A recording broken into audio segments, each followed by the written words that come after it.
Hello everyone, it's Truds here, and today we've got another Destiny 2 build video. For the small discount daily fee of $5.99, you too can become a Cabal. Using the latest Red Legion technology, we'll turn your heavy arc machine gun Heir Apparent into an absolute bullet hose. Using the... What? What do you mean Heir Apparent isn't an arc weapon? What? It has an arc shield? Huh? It's solar. You're telling me? Let me get this right, you're telling me it's solar? What? Let me check. Oh. That's it, Jerry. I can't work in these conditions anymore. Nope. I just can't. Who writes these scripts anyway?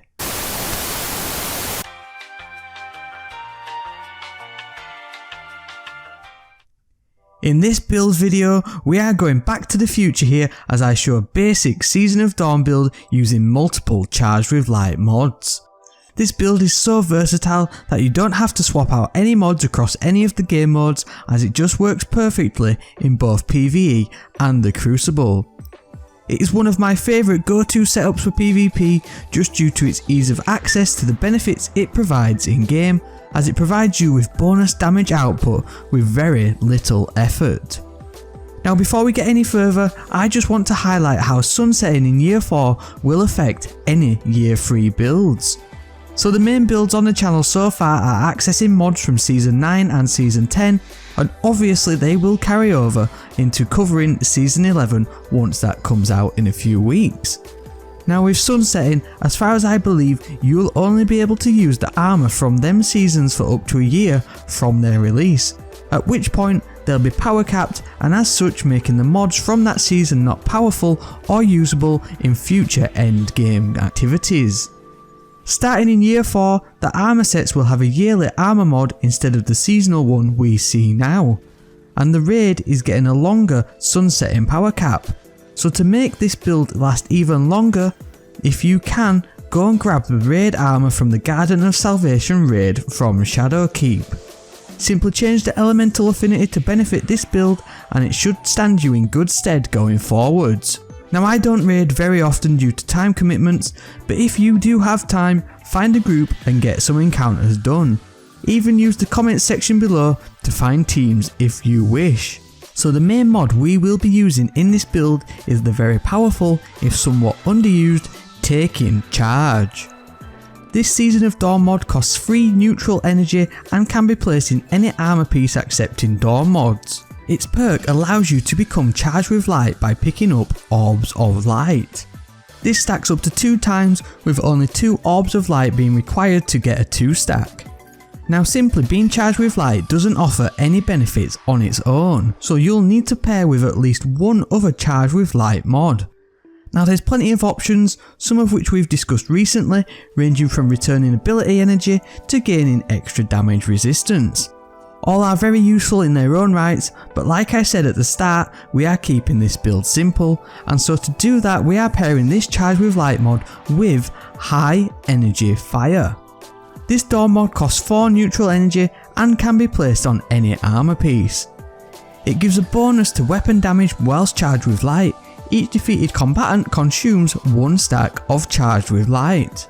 The bonus to weapon damage is very nice as it basically gives you a free rampage style buff increase for simply collecting an orb of light. Now it's only a 20% damage increase across the board, and it won't stack with any other damage buffs like Empowering Rifts, Kill Clip or Swashbuckler, but the beauty of this buff from High Energy Fire is that it doesn't have a cooldown or timer, and so it can be held indefinitely as long as you stay alive. Effectively, having a free rampage going into any encounter is great, especially in PvP where you'll just melt unsuspecting opponents as they come in for the opening engagement believing it's a straight up 1v1. But you have this somewhat hidden buff after collecting an orb of light from a masterworked weapon kill or somebody's super, and it heavily puts the outcome of the fight in your favour. Now obviously it doesn't stack with Kill Clip or Rampage as we mentioned, but these buffs will activate as soon as your charge with light disappears after you get a kill, therefore allowing you to continue your reign of terror. It's a truly versatile pair of mods, and this basic combo of Charged with Light is what I used to assist me getting to Legend rank last season and finally obtaining the Not Forgotten. Now there's a number of ways to improve and enhance this loadout, but the other mod I use in this basic loadout is Powerful Friends. This mod is possibly one of the best in the game currently, and for good reason. This mobility increasing mod is somewhat bugged, as we covered earlier in the season, where that you only need one arc mod to activate multiple copies of this mod across multiple armour pieces. For this build, I have it in 2 of my other armour slots available, as I'm running an exotic Transversive Steps, and it's just a great mod to boost the mobility of your Guardian in game. It does cost 4 arc energy, and you'll need another arc mod to activate its second perk for the mobility boost, which gives a flat 20 plus mobility to that armour piece.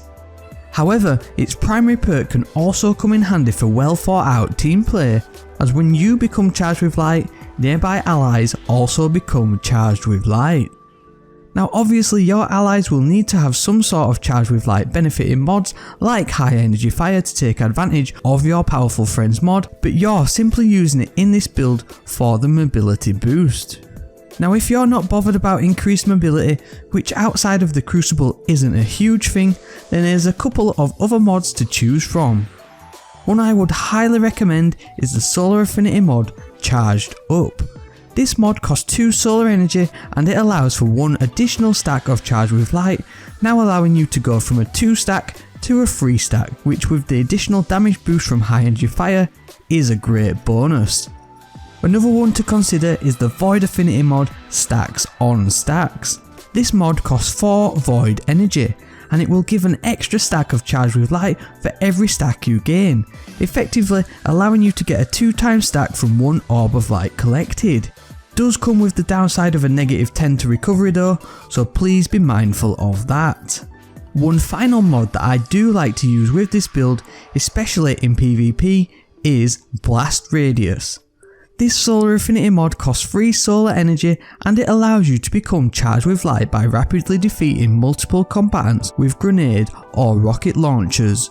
It just allows you to roll straight into the boosted kinetic and energy weapon damage boosts in this build. And grenade launchers does include the likes of Mountaintop and Fighting Lion, so bear that in mind too for any loadouts. Honestly, there's tons of combo to help you out here. Whether you're a hard scoping Harry with precisely charged or shotgun ape with quick charge, lean into your playstyle for an easy damage boost.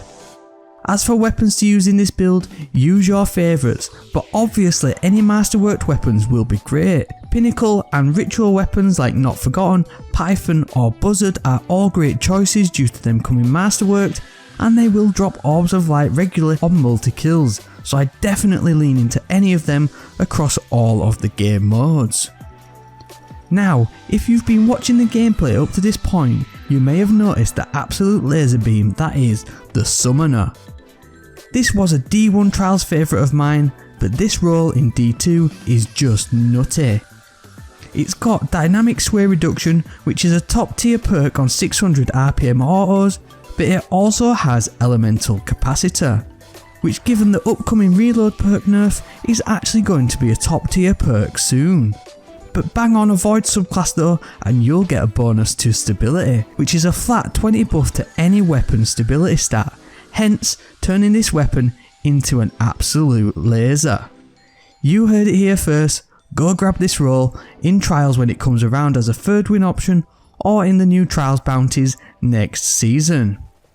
Now I used variations of this build extensively last season, and I love how versatile it is. Especially with the damage boost giving a roaming style boost to weapon damage, it's just great. And if you can time the boost to be used as you're doing boss damage or taking a major out, it'll definitely help if you're stuck without a super or other damage buff. Some of the tie-ins with Charged with Light and the new Warmind mods can be tricky, but also can be worthwhile if you can work it out. Once again, the support has been incredible lately and we are edging closer to 1000 subscriber mark on the channel. So if you're a regular here and haven't subbed, then help a guy out But if you are new here, then hit the subscribe button. It's a free and easy way to support my content and will help you stay up to date with the latest builds. A rating down below is always greatly appreciated too, especially the positive ones. As always, thank you very much for watching, and I hope to see you next time.